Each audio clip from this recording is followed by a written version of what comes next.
Good evening, students. Good evening, sir. Am I audible to everyone clearly? Just write yes in the chat box. Yes. Am I clearly? Yeah, okay. Okay, great. Fine. So let us start. I'll start sharing my. Okay, fine. Thank you.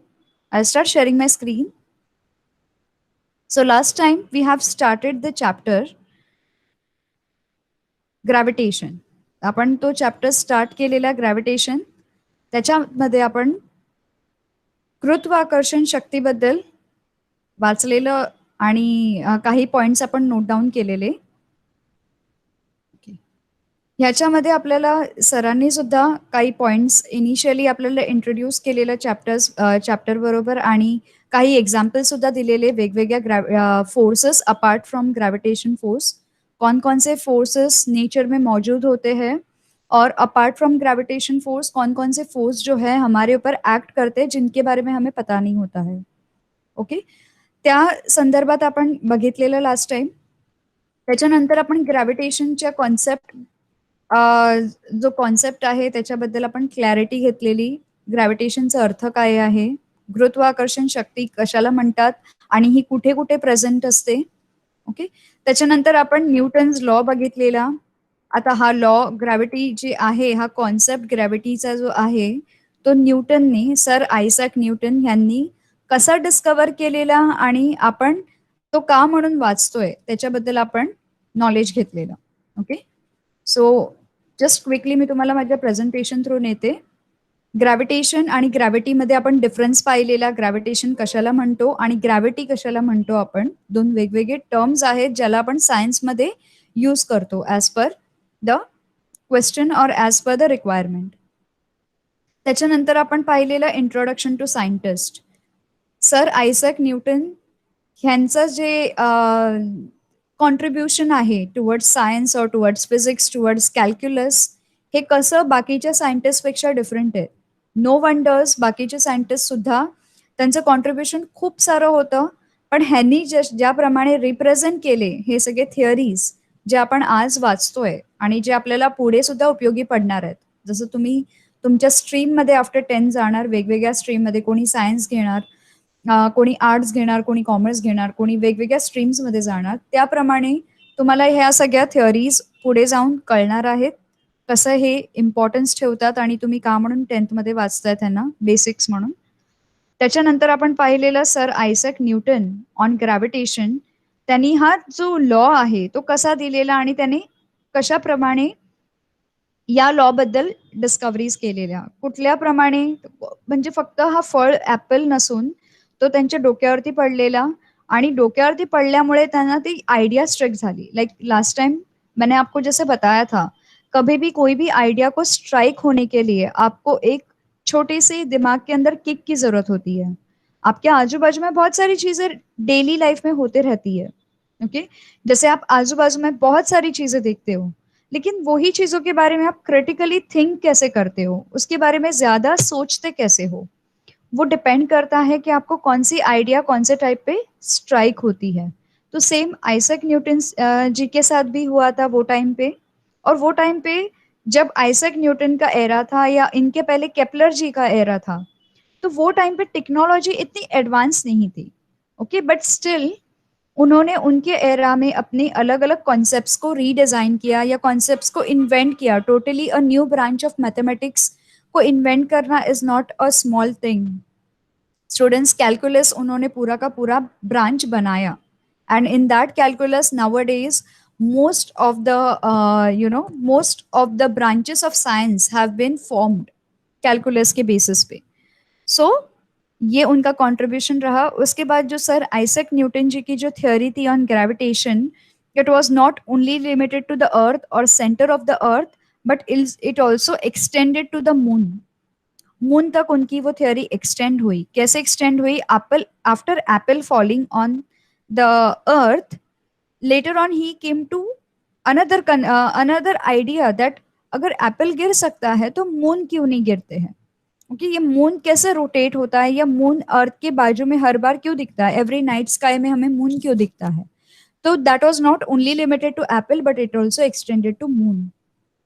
ये theory ने एक और concept को discover करने में उनको help की, that is circular motion and centripetal force. Last time हमने यहीं पे स्टॉप किया था, circular motion and centripetal force. इन दोनों का क्या इंटर रिलेशन है या फिर इन दोनों का क्या कनेक्शन है, अभी हम जानेंगे। नाउ लास्ट टाइम हमने ये पढ़ा था, आपने ये एक्टिविटी बचपन में काफी हम लोग करते हैं, हम मैंने भी की थी। सो हम क्या करते हैं, एक स्टोन को एक थ्रेड बांधते हैं, स्ट्रॉन्ग सा थ्रेड थ्रेड बांधते हैं, धीरे धीरे हम स्टोन को अपने सर के ऊपर रोटेट करते हैं, ठीक है। उसे घुमाने के बाद एक एक टाइम पे वो स्टोन जो है एक सॉलिटरी मोशन में चला जाता है, वो अपने ओन पे चला जाता है, पर उससे स्ट्रिंग अटैच्ड होती है। जब तक वो स्ट्रिंग अटैच रहेगी, वो सेंटर से लेके स्टोन तक वो पूरे मोशन में रहेगी स्ट्रिंग। ओके, तो वो जो मोशन रहेगा which is acting on the stone over here, okay, this is centre attracted motion. Okay, ये मोशन जब तक ये स्ट्रिंग यहां से डिस्कनेक्ट नहीं होती है, तब तक ये स्टोन इससे अटैच्ड रहेगा। ओके, तो ये इस तरह से हमने इसके बारे में पढ़ा था। ओके, तो ये जो स्टोन है इसके साथ हम अटैच रहेगा, कब तक अटैच रहेगा, जब तक ये सेंटर से रिलीज नहीं होता है, ठीक है। The force stops acting if we release the string. अगर हमने यहाँ से स्ट्रिंग को यहाँ से रिलीज कर दिया या डिस्कनेक्ट कर दिया, तो इसके ऊपर जो फोर्स है, जो सेंटर से बाइंडेड फोर्स है, ये रिलीज हो जाता है। और अल्टीमेटली क्या होगा, लास्ट टाइम हमने पढ़ा था, ये जो परपेंडिकुलर फोर्स जब स्टोन के ऊपर एक्ट करना स्टॉप करता है, तो ये जो स्टोन है वो टेंजेंशियल डायरेक्शन में थ्रो आउट हो जाता है। ओके, ये बिल्कुल ही टेंजेंशियल डायरेक्शन में ये थ्रो आउट होगा। आई होप यहां तक के सभी को क्लियर था लास्ट टाइम। यहां तक किसी को भी कोई डाउट है students? Yes students? No? Clear? The concept was clear? Okay, okay. तो हमने ये देखा था, जब फोर्स स्ट्रिंग के ऊपर स्टॉप स्टोन के ऊपर स्टॉप करता है एक्ट करना, तो उसके बाद ये स्ट्रिंग जो है डिस्कनेक्ट होती है और स्टोन अपने ओन पे होता है। अभी अपने ओन पे कितना टाइम रहेगा, जब तक इसका फोर्स जो है वो कम नहीं हो जाता। एज सुन एज स्ट्रिंग यहाँ से डिस्कनेक्ट हो जाती है, स्टोन के ऊपर फोर्स जो है centre attracting force immediately disconnect हो जाता है। और इसलिए जब डिस्कनेक्शन होता है, ये स्टोन अपने मोशन में इस तरफ है, अगर ये मोशन में है तो ये जिस जहां पे भी रहेगा वहां से सीधा स्ट्रेट आगे जाने की कोशिश करेगा। Okay, for example, the best example is bullet fired from the gun. Okay, जब बुलेट फायर होती है गन से, एक लिमिट तक वो स्ट्रेट जाती है, अल्टीमेटली जब उसका फोर्स डिक्रीज होता है तो वो नीचे चली जाती है। सिमिलर विद द स्टोन, जब यहाँ से इसको फोर्स से रिलीज किया है, एक लेंथ तक वो स्ट्रेट जाएगा, उसके बाद वो डिक्लाइन होते जाएगा, ठीक है। So this is the case when the stone will fly off along a straight line which is a tangent to the circle. Okay, एक टेंजेंशियल डायरेक्शन में मूव होगा, उसके बाद वो धीरे धीरे नीचे गिर जाएगा। At the position of the stone when string is released, because that is the direction of its velocity and that instant of time। तो वो टाइम पे वो वेलोसिटी जो है स्टोन पे एक्ट कर रही है। कौन सी वेलोसिटी? जो स्ट्रिंग ने इसको मोशन में छोड़ी है, वो वेलोसिटी इसके ऊपर एक्ट कर रही है। ओके, स्टोन को वेलोसिटी कहाँ से मिली? उसकी ओन की वेलोसिटी तो थी नहीं, उसके पास कोई इंजन था नहीं, तो यहां से जो सेंटर से हमने जो से फोर्स अप्लाई किया, वो वेलोसिटी में स्टोन जब डिस्कनेक्ट हुआ स्ट्रिंग के साथ, तो वो वेलोसिटी के साथ ये मूव आउट होगा। इतना सभी को क्लियर है students? Any doubt till here? Because this concepts आपको इंटर रिलेटेड रहेंगे, so let me know if you have any doubt. No? Great, okay, all right. So यहाँ से you may recall that we have performed a similar activity previously in your previous standard। जब भी आपने coin रखा था एक rotating circular disc पे। अब ये रोटेटिंग सर्कुलर डिस्क कौन सी थी? एक डिस्क का एक्सपेरिमेंट किया था हमने 9th स्टैंडर्ड में। सेंटर से हमने उसको भंवरे जैसे पेंसिल से अटैच किया था। कार्डबोर्ड की डिस्क रहती है, उसको सेंटर से पेंसिल सेंटर में डाल के उसको अटैच करते हैं, फिर दोनों हाथों से हम पेंसिल को घुमाते हैं, so ultimately it will act like a top. भवरे जसे ऍक्ट करते हैं. जसं तुमचं तो हे असतं ना, तुम्ही लहानपणी टॉपने खेळत होते, त्याप्रमाणे ऍक्ट करतं. फक्त फरक एवढाच असतो इकडे कि instead of that top, centre में नेल की जगह पे पेंसिल है और आजू बाजू में सर्कुलर डिस्क है जो कि कार्डबोर्ड की बनी है. उस डिस्क के कोई भी पोर्शन पे आप 5 रुपीज का कॉइन रख दो. ओके. जैसे आप उसको मोशन में डालोगे, एक लिमिट तक वो 5 रुपए का कॉइन उसके साथ घूमेगा. जब ये फास्ट मोशन में आ जाएगी डिस्क, तो ये 5 रुपए का जो कॉइन है पूरे फोर्स के साथ बिल्कुल ही टेंजेंशियल डायरेक्शन में बाहर निकल जाएगा. You can try this activity at home. Okay. Thus, the force acts on any object moving along a circle and it is directed towards the center of the circle. Okay, this is called as a centripetal force. Okay, जब कोई भी motion जो है circle में act करता है और वो कहाँ से आता है, सेंटर ऑफ द सर्कल से आता है या towards centre of the circle से अटैच्ड होता है, we call it as a centripetal force. So centripetal force का मतलब क्या है, सेंटर सीकिंग फोर्स या सेंटर अट्रैक्टिंग फोर्स. जो फोर्स होता है वो सेंटर से रिलेटेड होता है या सेंटर से इमर्ज होता है, we call it as a centripetal force. Okay, that is the object tries to go towards the center of the circle because of its force. इस फोर्स की वजह से ये object stone centre of the circle में जाने का try करता है, but since it is in motion it is going through a circular path. जब इसका मोशन कम होगा, अल्टीमेटली ये धीरे धीरे धीरे धीरे धीरे करके नीचे आएगा, सेंटर में आ जाएगा जहां से ये इमर्ज हुआ था. Everyone understood this part, what is centripetal force? Any difficulty students? Yes, यहां तक किसी को भी डाउट है students? No difficulties, great. Everyone all right. I hope I am making it simple. Correct? Okay, great. So okay fine. So you know that the moon which is a natural satellite of the earth. अब आते हैं Newton जी के doubt पे. ठीक है, जो कि moon. अब ये जो मून है, स्टूडेंट्स 1 मिनट.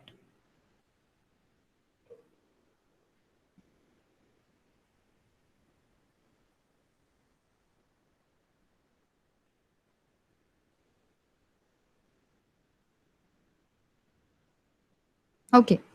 नाउ अभी ये जो मून है as well as it's okay which is a natural satellite of the earth goes around in its definite orbit. ठीक है, मून की एक ऑर्बिट है अर्थ के अराउंड, जो अर्थ के अराउंड घूमते ही रहता है. ठीक है. Now the direction of motion of the moon as well as its speed constantly changes during it motion. आपने कभी नोटिस किया है, कभी इसका ऑर्बिट जो रहेगा एलिप्टिकल रहेगा या कभी सर्क्यूलर रहेगा, थोड़ा उसका स्पीड जो है वो चेंज होता है और उसका डायरेक्शन भी चेंज होता है. Okay. Now, do you think some force is constantly acting on the moon? What must be the direction of this force? How would this motion have been if so much force acted on it? So, do the other planets in solar system also revolve around the sun in a similar fashion? So, it is similar force acting on them. What must be the direction? So, इतने सारे questions के जो answers है, okay, वो अभी हमको एक और कॉन्सेप्ट में मिलेंगे. यहाँ पे जाने से पहले मैं आपको बता दूं, moon is obviously acted by the gravitational pull of the earth. Okay. Now similar just like stone, moon is set into the orbit of the earth. ठीक है, मून अर्थ की ओर घूमते ही जा रहा है, घूमते ही जा रहा है. यहाँ पे कोई ऐसा फोर्स नहीं है बिकॉज ग्रेविटी जो पुल है यहाँ पे मून को लिमिट कर रही है. Okay. Now we will come to that part कि मून यहाँ से अर्थ पे क्यों नहीं गिरता है. जब तक ग्रेविटेशनल पुल है वो अर्थ की ऑर्बिट में ही रहेगा. ओके, ना सेंटर में जाएगा ना दूर जाएगा, because moon is moving around the earth in continuous orbit. It is not coming inside the earth's orbit, it is already set into the orbit. सबसे बेस्ट एग्जांपल है आपका सैटेलाइट्स. ओके, जब आप अर्थ की सरफेस से सैटेलाइट को launch करते हो, they are set into a motion. Okay, earth के एटमॉस्फेयर के बाहर जाके. Okay, everyone knows what is exosphere. Ionosphere के ऊपर आता है एक part which is called as exosphere, आपने 8th स्टैंडर्ड में पढ़ा रहेगा. Everyone know students what is exosphere? Can anyone tell me what is exosphere? क्या होता है एक्सोस्फियर? म्हणजे काय असतं? Nobody knows the spheres of atmosphere.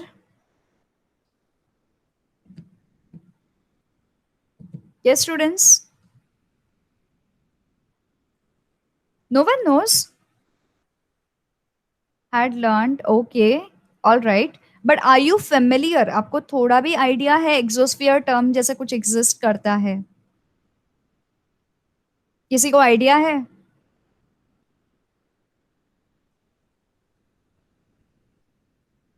Okay. Okay. There are different layers of atmosphere. ठीक है.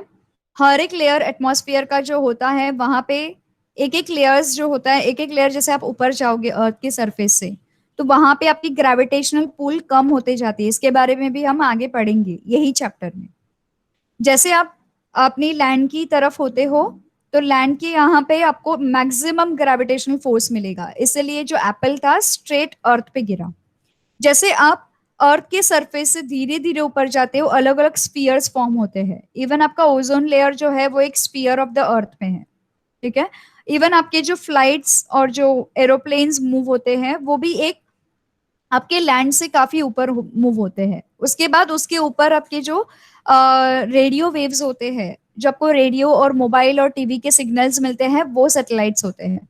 ठीक है. उसके बाद जब ये आप आउट ऑफ द अर्थ के एटमॉस्फेयर में जाते हो जहां पे आइनोस्फियर एंड होता है और एक्सोस्फियर स्टार्ट होता है, that is a sphere where there is no atmosphere. कुछ भी नहीं है वहां पे. It is completely blank. It is a space. Okay. After ionosphere जहां पे एंड होता है और एक्सोस्फियर स्टार्ट होता है, that is free from gravitational पुल.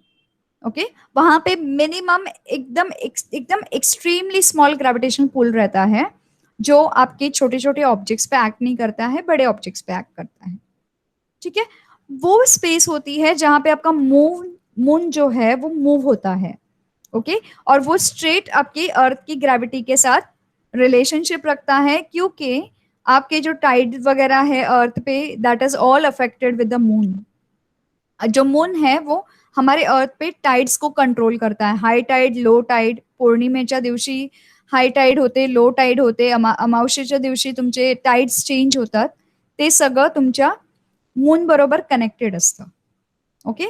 आता हे का म्हणून कनेक्टेड असतं? बिकॉज अगेन तुमची ग्रॅव्हिटेशनल पुल जी आहे ती मूनवरती ऍक्ट करते. आणि हा जो मून आहे, हा जो चंद्र आहे, हा अर्थच्या ऑर्बिटमध्ये ऑलरेडी मूव्ह होतोय. आता ही जी ऑर्बिट अर्थची आहे ही एक्झोस्फिअर मध्ये आहे. इकडे बाकीचे कुठलेही फोर्स ऍक्ट नाही करत, फक्त ग्रॅव्हिटेशनल पुल ऍक्ट करतो मूनवरती. ओके. त्यामुळे मूनची जो ऑर्बिट आहे ती डिस्टर्ब नाही होत इकडे, आणि त्यामुळे तुमचा जो मून आहे तो डायरेक्टली अर्थ वरती फॉल नाही होत किंवा अर्थ पासून लांब नाही जात. It is already in motion around the earth. Okay. ह्याच्यानंतर आपण येऊया त्या डायरेक्शन मध्ये. हे तुमच्या या सगळ्या प्रश्नांचं एक शॉर्ट मध्ये मी तुम्हाला उत्तर सांगितलं. आता ह्याच्याबद्दल स्टडी करण्याकरता आपण न्यू कॉन्सेप्ट वरती जाऊया. I hope this much is understood by everyone. Yes. एवढं क्लिअर आहे मून बद्दल आता, आणि ग्रॅव्हिटेशनल फोर्स मूनवरती जो ऍक्ट करतो त्याच्याबद्दल? येस. ओके. ओके. आता from the above activity, example and questions, it is clear that for the moon to go around the earth, there must be a force which is exerted on the moon. And this force must be exerted by earth, which attracts the moon towards itself. Okay. आता जे पण आपण study केलं, आता जे पण आपण summarise करून short मध्ये conclude केलं, दिस इज इट.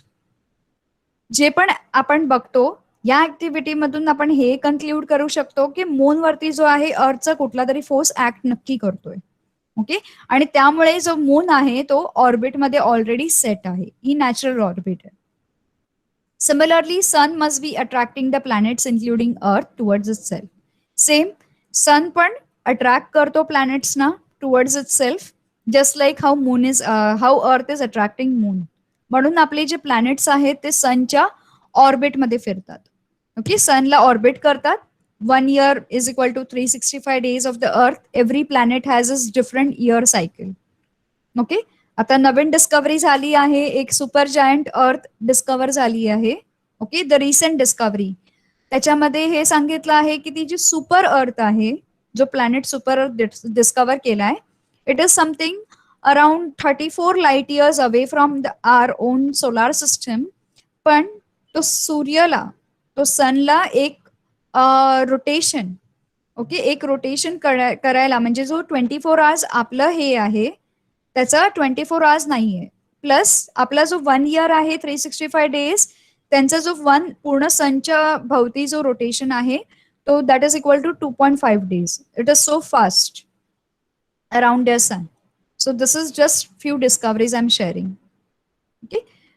आता दीज आर द एग्जाम्पल्स जो आप करते हो. सबसे पहले शॉर्टपुट, अगर आप लोगों ने स्पोर्ट्स एक्टिविटी में पार्टिसिपेट किया होगा, सेंट्रिपिटल फोर्स, शॉर्टपुट जब आप यहाँ से उठाते हो और उसको रोटेट करके थ्रो करते हो, so you must have seen सीधा वो टेंजेंशियल पोजीशन में थ्रो होता है, स्ट्रेट जाता है.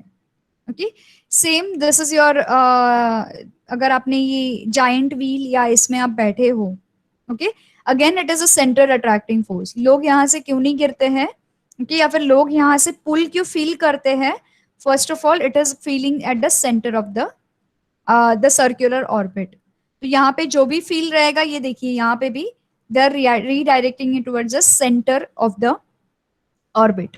सेम आपका, अगर ये आप बॉल को रिवॉल्व कर रहे हो, अगर आप कोई भी पॉइंट पे छोड़ोगे यहाँ से टेंजेंशियल डायरेक्शन में ये बॉल थ्रो हो जाएगा.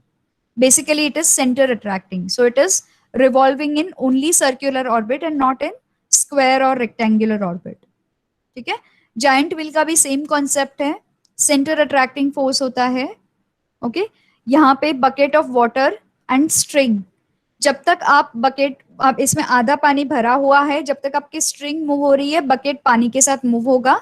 As soon as you have stopped applying force here, जैसे आपने यहाँ पे फोर्स अप्लाई करना स्टॉप किया, वैसे ये पानी गिर जाएगा और बाल्टी ये जो है वो नीचे आ जाएगी. Okay, so these are the examples of circular motion की. ये 2 एग्जांपल है. सेंट्रिपिटल फोर्स की ये 3 एग्जांपल है. I hope it is clear. Okay, everyone clear with this? किसी को कोई डाउट है students? I want reply from everyone. If you are sitting in my class, I want everyone to reply, at least in the chat. Okay. Okay, great.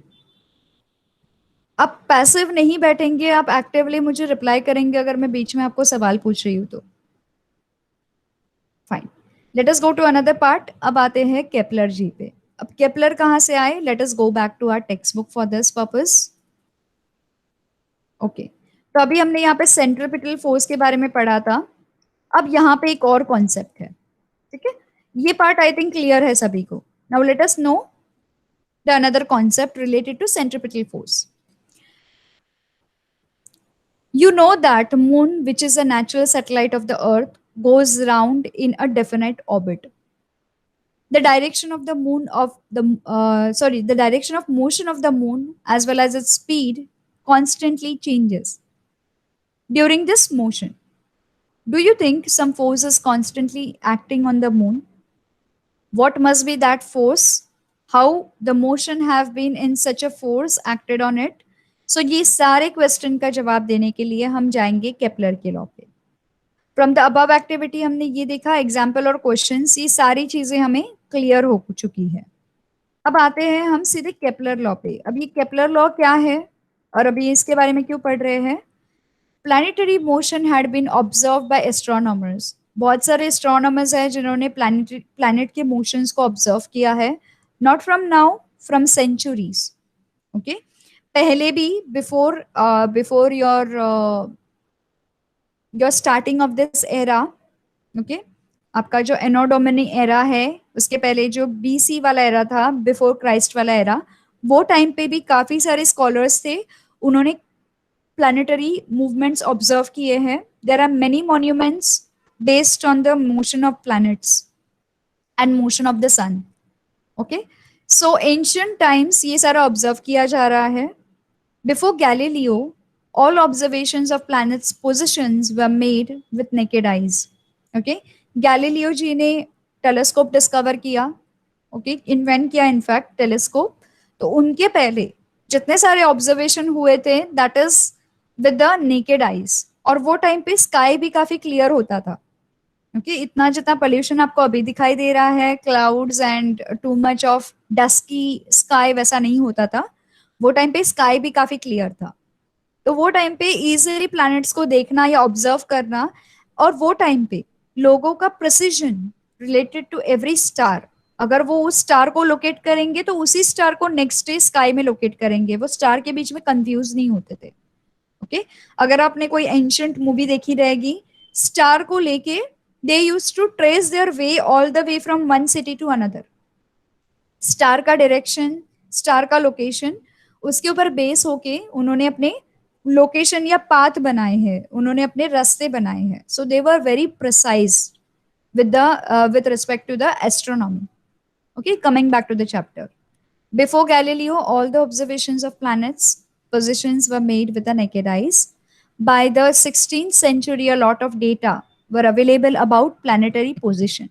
और 16th century तक हमारे सबके पास पता था। पहले ये माना जाता था कि अर्थ जो है सन जो है अर्थ की ओर घूमता है। अभी उसके बाद we have gathered much many datas, बहुत सारे डिस्कवरीज, थियोरीज, पेपर्स, इन्वेंशंस ऐसे हुए जहां से पता चला कि नहीं, earth is moving around the sun, sun is still on its position. Okay, उसके बाद पहले ये माना जाता था sun is a star, a god.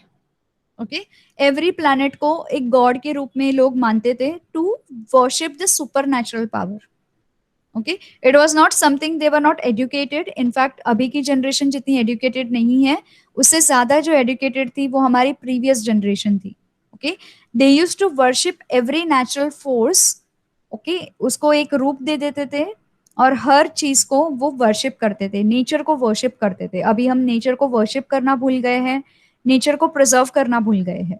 Okay, सो ये जो गुरु देवता, शनि देवता, रवि देवता, ये जो जितने सारे कॉन्सेप्ट्स है, these are all ancient concepts, so that they can pay their tribute to those planets, to be grateful for them. Okay, ये सारी चीजें होती थी। Coming back here now, even आपकी जो गॉड गॉडेसेस है, I am not going deep into that concept, even आपकी जो गॉड गॉडेसेस है उनको एनिमल्स के जो रूप दिए हैं, किसी को ह्यूमन का रूप दिया है, हर एक का अपना वाहन है, that is to worship that particular force of nature. अग्नि देवता, वायु देवता, जल देवता। So the people use to worship every force of nature, every natural force they used to worship, to pay their tribute or to be grateful to the nature for giving them all this बोलते हैं ना privileges. Okay, so coming back here, Kepler ji ने भी कुछ ऐसे ही study की थी with the help of with naked eyes. Okay, Kepler studied this data. He noticed that motion of the planets follows certain laws. उन्होंने ये कंक्लूड कर लिया, ये सारा डेटा के ऊपर उनके पास बुक्स काफी थे, उन्होंने सारे डेटा के ऊपर बेस्ड पे ये कंक्लूड कर लिया कि हर प्लैनेट का अपना एक नेचुरल लॉ है और हर एक प्लैनेट के अपने अपने पाथ है। So he stated 3 laws describing planetary motion. तो इन्होंने अपने स्टडी के बेस पे 3 अलग अलग लॉज दिए। ओके, और इन तीनों लॉज को हम बोलते हैं Kepler's law, which are given as below. So अभी हम केपलर्स लॉ को देखने वाले हैं। Okay, so coming back to our PPT जी, यहाँ पे so who was Kepler first? Johannes Kepler, 1571 to 1630, was a German astronomer and mathematician. Of course, along with astronomer, he was a great mathematician. He started working as a helper to the famous astronomer Tycho Brahe in Prague in 1600s. Okay. After the sudden death of Brahe in 1601, Kepler was appointed as the royal mathematician in his place. Of course, जिनके साथ हम काम करते हैं, जो subordinate होते हैं, उन्हीं को वो पोजीशन दी जाती है because that person knows everything about that person. Kepler used the observations of planetary positions made by Brahe to discover the laws of planetary motion. तो उन्होंने जो ब्राहे के प्लानिटरी मोशन के जो लॉज है वहीं पे स्टडी करना कंटिन्यू किया. उनका भी इंटरेस्ट यहाँ पे डेवलप ऑलरेडी हो चुका था while working his with his mentor. He wrote several books, उन्होंने काफी सारे बुक्स भी लिखे हैं. His work was later used by Newton in postulating the law of gravitation. Now, the same work which Kepler gave during 1571 to 1630, during this time, in between this time, that is from 1601. Okay, so the same work was used by Newton to postulate the law of gravitation. Kepler ji ने law of gravitation already study किया था, but he had no supporting documents to prove the law. उनके पास एक resources वो time पे कम थे, और Kepler के बाद जितने भी साइंटिस्ट आए उनके पास वो टाइम से कंपैरिजन में ज्यादा रिसोर्सेस थे, जिससे उन्होंने काफी सारे लॉज को सपोर्टिंग डॉक्यूमेंट्स देके अप्रूव कराया. Okay, so these are the Kepler's law. Now this is an ellipse. Okay, planet की पोर्शन जो है हर जगह पे चेंज होते रहती है. Okay, it is just like a cuboid, यहाँ पे छोटी, यहाँ पे बड़ी, कभी बहुत ज्यादा बड़ी. तो सिमिलरली ये जो प्लैनेट की पोजीशन है वो नजदीक आती है, कभी दूर जाती है. Okay, so ellipse is a curve obtained when a cone is cut by an inclined plane. It has two focal points. The sum of distances to the two focal points from every point on the curve is constant. F1 and F2 are focal points of the ellipse shown in the figure. So if A, B, and C are 3 points on the ellipse, then AF1 plus AF2 is equal to BF1 plus BF2 is equal to CF1 plus CF2. Cutting short everything इसको, इसका मतलब ये है, अगर आपका F1 यहाँ पे है और F2 यहाँ पे है, कभी ये प्लैनेट यहाँ पे रहा या कभी ये प्लैनेट यहाँ पे रहा, अज्यूम करो ये प्लैनेट हर जगह पे रहेगा. ओके, पर अगर यहाँ से लेके यहाँ तक के डिस्टेंस अगर काउंट करें हम, ओके, तो ये जो AF1 का डिस्टेंस है प्लस AF2 का डिस्टेंस है, okay, will be equal to BF1 का डिस्टेंस एंड BF2 का distance. Again it will be equal to CF1 का डिस्टेंस प्लस CF2 का डिस्टेंस. सो हाइपोथेटिकली बोलने जाए तो इसका मतलब ये राइट एंगल ट्रायंगल है. अगर आप यहाँ पे देखो, ये 3 राइट एंगल ट्रायंगल है जो एक दूसरे से इक्वल रखते हैं because of the elliptical motion of the planetary orbits. इतना समझा सभी को students? Any difficulty so far? Easy to understand. Kepler's law are very easy, so is a Newton's law. सभी इंटर रिलेटेड है. Am I going too fast? I hope I'm not going too fast, right? Okay. I'm sorry I cannot ask you to turn on your audio. You can just write in chat box. It's not allowed. Okay, fine. तो चलो अब next इस पे आते हैं. ये तो था हमारा summary on Kepler's law. Kepler ji कौन थे, उन्होंने कौन से बेसिस पे लॉ प्रपोज किए. अब आते हैं हम दूसरे कॉन्सेप्ट पे, that is Kepler's first law. अब केपलर का जो फर्स्ट लॉ है वो क्या स्टेट करता है, वो क्या बताता है? The orbit of a planet is an ellipse. हम सभी को पता है कोई भी प्लैनेट जो है वो सर्कुलर ऑर्बिट में एग्जैक्टली मूव नहीं करता है, उसका एलिप्टिकल ऑर्बिट होता है. ओके, एग जैसा होता है. So with the sun at one of the foci, that means अगर सन यहाँ पे रहेगा, ओके, तो इसका जो ऑर्बिट है it will B revolving like this. एक पॉइंट पे सन से दूर जाएगा, एक पॉइंट पे सन से नजदीक आएगा. So that is the orbit of any of the planet जो हमारी सोलर सिस्टम में है. सो एक पॉइंट रहेगा जहां पे सन से नजदीक रहेगा, एक पॉइंट रहेगा जहां पे सन से दूर रहेगा. ठीक है. So this figure shows the elliptical orbit of the planet revolving around the sun. The position of the sun is indicated by S. This is the sun. Okay. अब यहाँ पे 3 अलग अलग पोजिशंस हमने यहाँ पे स्टडी की है. एक तो सबसे नजदीक वाली, एक मीडियम वे पे दूर वाली, एक बहुत ही दूर वाली. ठीक है, ये तीनों भी the orbit of the planet moving around the sun. These are the 3 possibilities जहाँ पे हमको ये स्टडी करने का चांस मिलेगा. ओके, अब क्या स्टडी करेंगे, let us see. This is the first law. The orbit of the planet is an ellipse. हर एक प्लैनेट एलिप्टिकल ऑर्बिट में मूव करेगा with sun at one of the foci. That is एक focal length पे या एक point पे सन रहेगा और दूसरे प्लैनेट पे पॉइंट पे ऑर्बिट रहेगा प्लैनेट का, जो एक तरफ से छोटा और एक तरफ से बड़ा रहेगा. Okay, always remember if you are asked to state the laws. अगर आपको एग्जाम में पूछा जाता है कि लॉ लिखो, तो आपको लॉज में ये पूरे स्टेटमेंट में कोई चेंजेस नहीं करने हैं, जितने भी लॉज रहेंगे एज इट इज आपको लिखना है। बाद में आप अपना सपोर्टिंग जो स्टेटमेंट है एक्सप्लेनेशन के साथ लिख सकते हो, that is different, but your laws should be as it is. No changes in law should be made. ना ए ऐड करना है ना द कम करना है। Am I clear students? Because this law, what however you write the paper, that carries marks. Okay? Okay. Now second law we will study. Second law पे चलते हैं। तो यहाँ पे second law क्या बताता है? Kepler's second law states the line joining the planet and the sun sweeps equal areas in equal intervals of time. इसका मतलब ये है the line joining the planet and the sun. This is the line joining a planet and a sun. This is one line. Okay. It sweeps equal areas. Sweeps का मतलब है आपके घर पे फैन भी एक स्वीप करता है, राइट? जब ये रोटेट होता है, फैन घूमता है, उसको स्वीप करना बोलते हैं। स्वीप का मतलब है covering the area. Okay, so equal areas in equal intervals of time. Okay, इसका मतलब ये है ये जो लाइन है, अगर ये इतना एरिया स्वीप करेगी तो ये लाइन के साथ इक्विवेलेंट रहेगी। Okay, coming to another point, if this line is covering this distance, भले ये डिस्टेंस थोड़ा बड़ा है, यहां से ये इतना डिस्टेंस स्वीप करती है। ओके, यहाँ पे भी ये लाइन जो है सन और प्लैनेट की ज्वाइन होती है, और यहाँ पे ये इतना एरिया स्वीप करती है। That means AB and CD are distances covered by the planet in equal time. That is, after equal intervals of time, the position of the planet starting from A and C are shown by B and D respectively. Okay.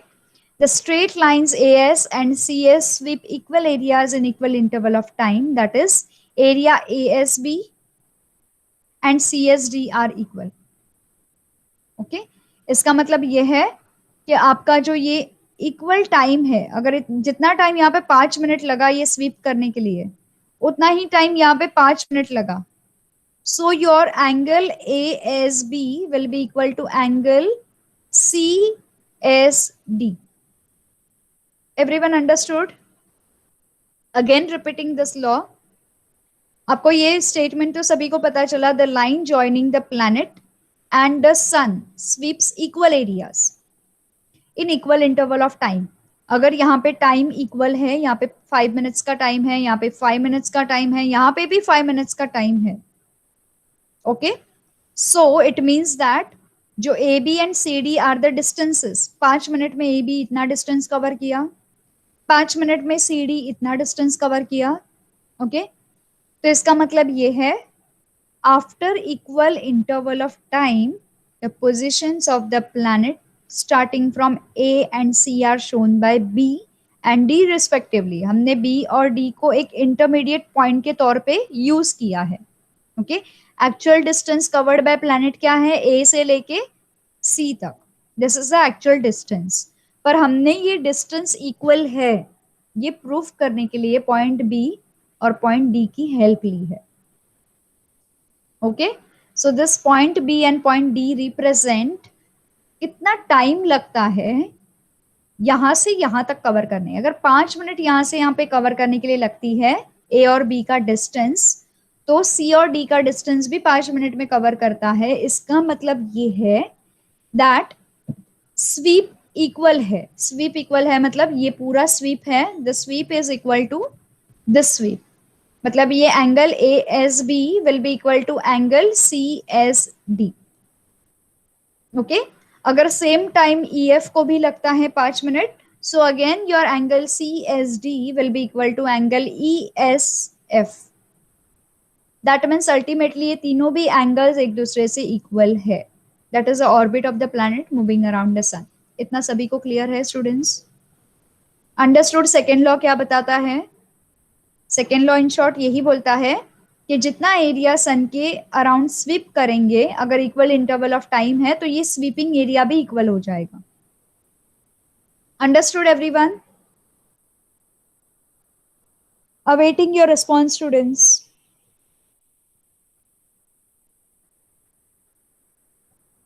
Clear? Easy to understand? Okay, okay. Can I go ahead to the third law, Kepler's third law? This Kepler's law are very scoring and very interesting. ठीक है, अब चलते हैं third law पे.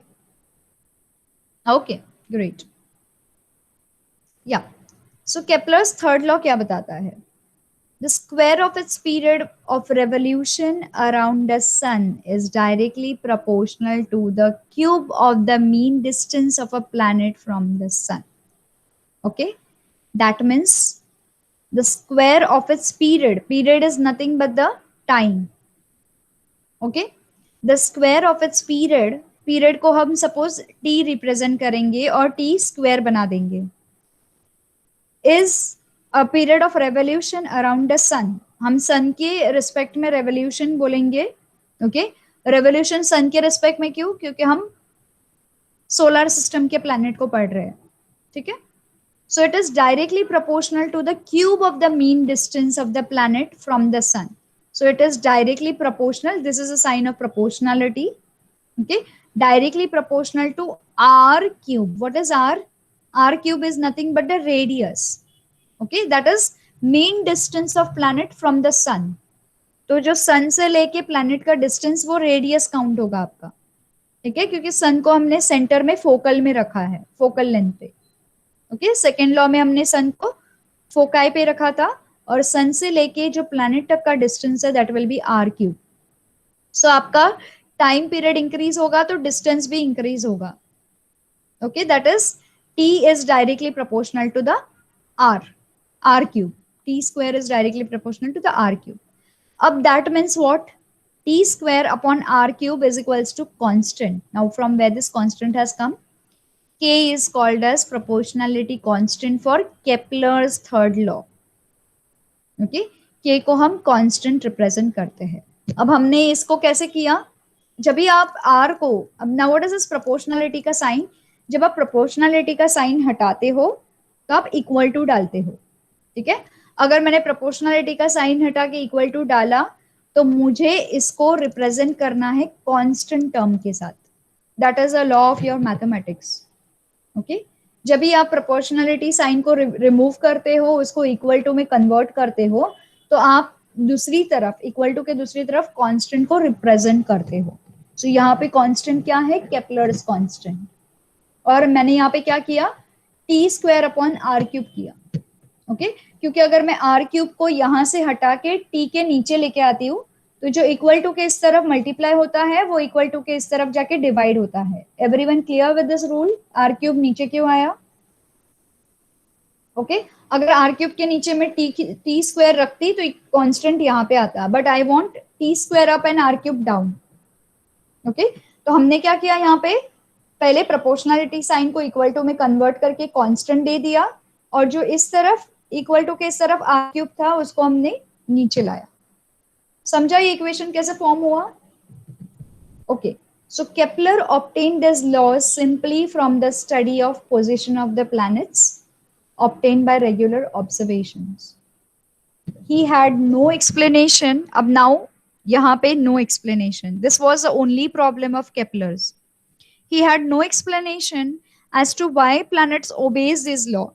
Okay, उनको उनके पास खुद के पास क्लैरिटी थी कि प्लैनेट ऐसा ओबे क्यों करते हैं, but he had nothing to source out.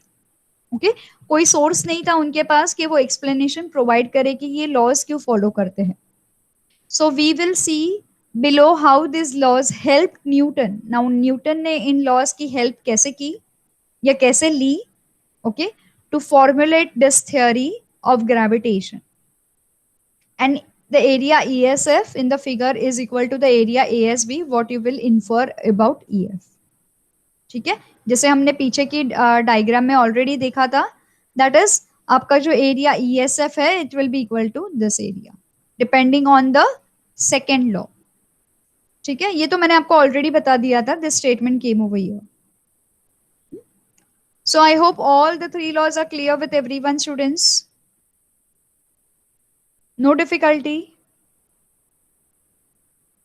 Easy to understand? Am I going too fast? Please stop me if I'm going too fast.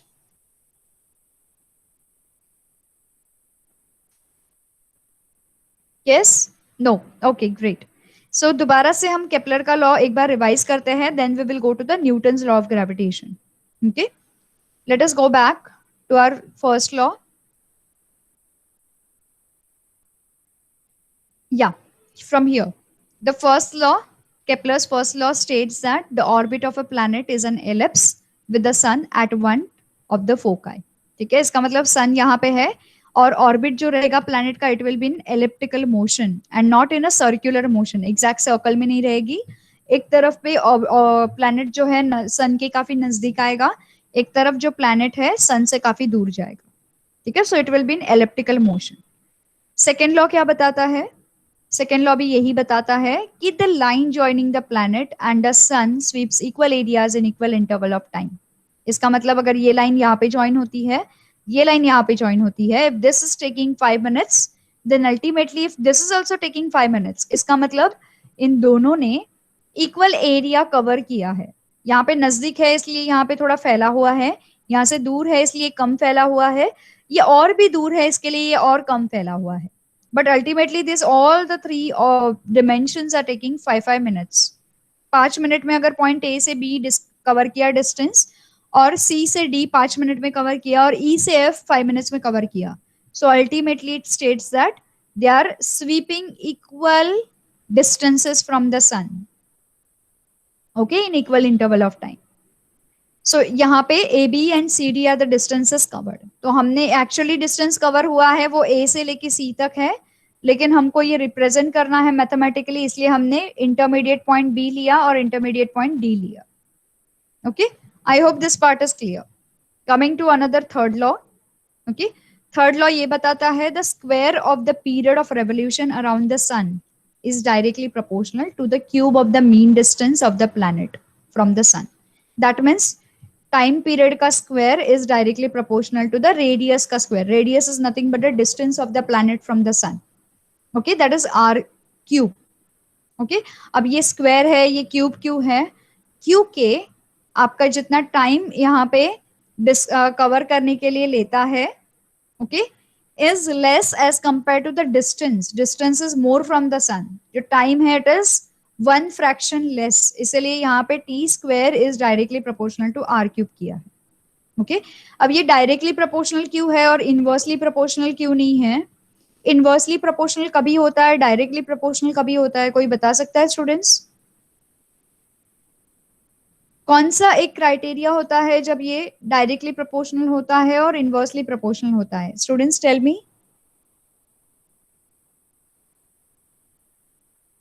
Yes? No one knows? Okay. No one knows, students? Just give it a try. If you know anything, any idea, give it a try. No one? 10th standard में हो students आप लोग? Anyways, okay, t is directly proportional to r cube का मतलब है जब t की value increase होगी तो r की वैल्यू भी इंक्रीज होगी. ओके, और जब मैं बोलूंगी t is inversely proportional, that is 1/r cube हो गया, इसका मतलब है जब t की वैल्यू इंक्रीज होगी तो r की वैल्यू डिक्रीज होगी. ओके, तो जब दोनों भी साथ में इंक्रीज होते हैं तो डायरेक्टली प्रोपोर्शनल होते हैं, जब दोनों भी एक इंक्रीज होता है एक डिक्रीज होता है तो इनवर्सली प्रोपोर्शनल बोलते हैं हम उसको. ओके, जब एक की वैल्यू इंक्रीज होती है तो दूसरे की डिक्रीज होती है. अभी समझा इनवर्सली क्या होता है और डायरेक्टली क्या होता है? यहाँ पे डायरेक्टली क्यों है? क्योंकि टाइम रेशियो इंक्रीज हो गया तो उसका रेडियस या डिस्टेंस भी इंक्रीज हो रहा है. Understood students? Clear with this inversely proportional and directly proportional? या यस स्टूडेंट्स, यस और नो? यस लिखने के लिए इतना टाइम नहीं लगता है. Okay, okay, so this is equal to constant. Now k is nothing but a constant of proportionality for Kepler's law. Okay, so we take it as a k. Okay, now let us go to another part, that is Newton's universal law of gravitation. अभी Newton ने जो universal law दे दिया, it is related to every aspect of the universe. Okay, so Newton ji ने क्या किया, Kepler जी के जितने भी सारे थियोरीज थे उनसे रिस्पेक्टेड या उनको रेफरेंस रख के उन्होंने अपनी स्टडीज स्टार्ट कर दी.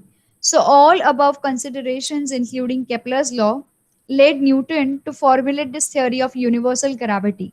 ओके, ऑलरेडी केपलर जी ने अपने लॉज में बताया था कि it is applied to all the planetary bodies which are revolving around sun. ठीक है, वैसे ही न्यूटन जी ने इन स्टडीज को हेल्प लिया, एज अ रेफरेंस लिया, क्योंकि केपलर जी के पास काफी सारे एविडेंसेस नहीं थे प्रूफ करने के लिए. तो न्यूटन जी ने केपलर की स्टडी रेफरेंस के लिए यूज की. ओके, according to this theory every object in universe attracts every another object with a definite force. Okay, Newton ji ने क्या बताया, हमारी यूनिवर्स में जितने सारे ऑब्जेक्ट है एक दूसरे को अट्रैक्ट करते हैं, एक अलग अलग फोर्स से अट्रैक्ट करते हैं. कोई न्यूक्लियर फोर्स से अट्रैक्ट करता है, कोई रेडियो एक्टिव फोर्स से अट्रैक्ट करता है, कोई ग्रेविटेशनल फोर्स से अट्रैक्ट करता है. ओके, कोई कोई एनर्जी से अट्रैक्ट करता है, लेकिन every force is attracting every another object, और उन दोनों के ऊपर एक डेफिनेट फोर्स बिल्कुल रहता है. This force is directly proportional to the product of the masses. उन्होंने क्या बताया कि जो फोर्स ऑफ अट्रैक्शन है it is directly proportional to the product of the masses. इसका मतलब है अगर एक ऑब्जेक्ट का मास है ए और दूसरे ऑब्जेक्ट का मास है बी, तो इन दोनों को ए इंटू बी के मासेस को ये जो फोर्स है डायरेक्टली प्रोपोर्शनल होगा. इसका मतलब ये है force acting on body A and body B will be equal. Okay, इसका मतलब ये भी होता है अगर फोर्स बढ़ेगा तो सॉरी अगर इसका मतलब ये भी होता है अगर जो दोनों बॉडीज है या दोनों प्लैनेटरी ऑब्जेक्ट्स के मासेस बढ़ेंगे तो इनका फोर्स भी बढ़ेगा.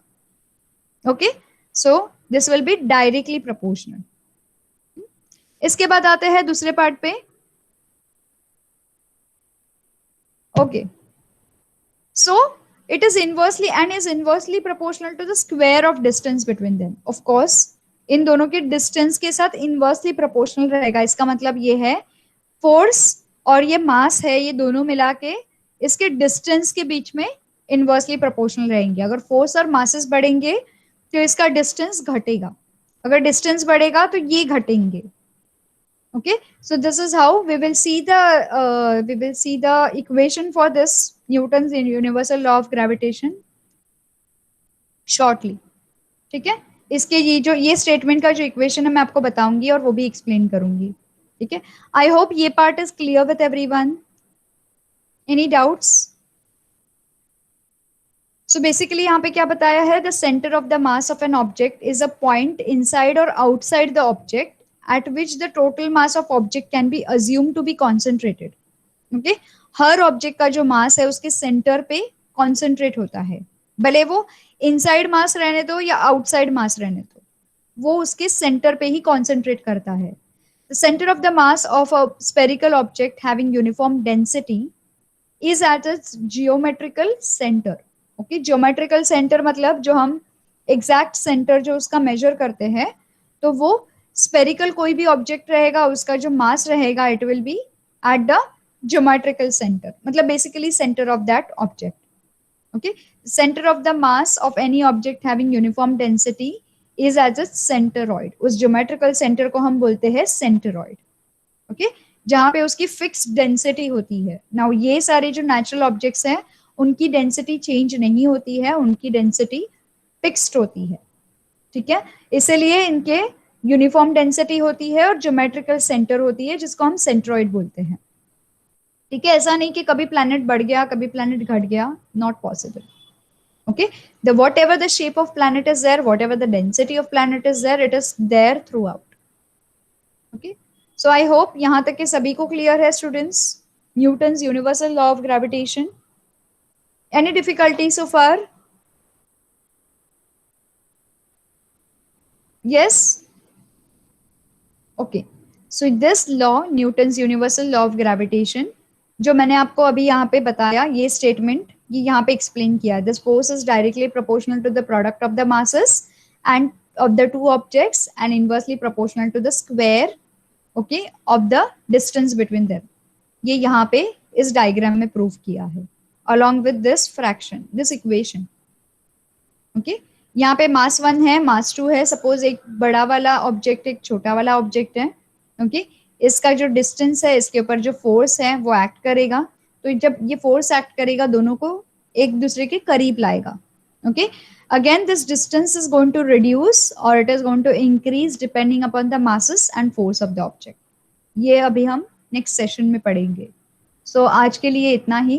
Students, if you have any doubts, you can let me know. This part we will continue in the next session. किसी को कोई डाउट है स्टूडेंट्स? सेंट्रिपिटल फोर्स सभी को समझ में आया? Circular motion, centripetal force.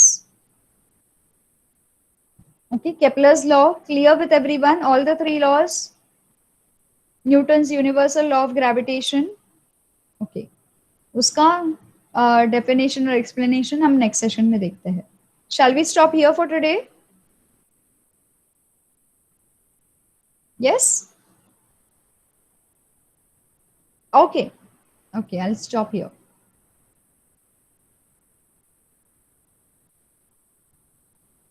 Okay, bye students. See you in the next session. Bye.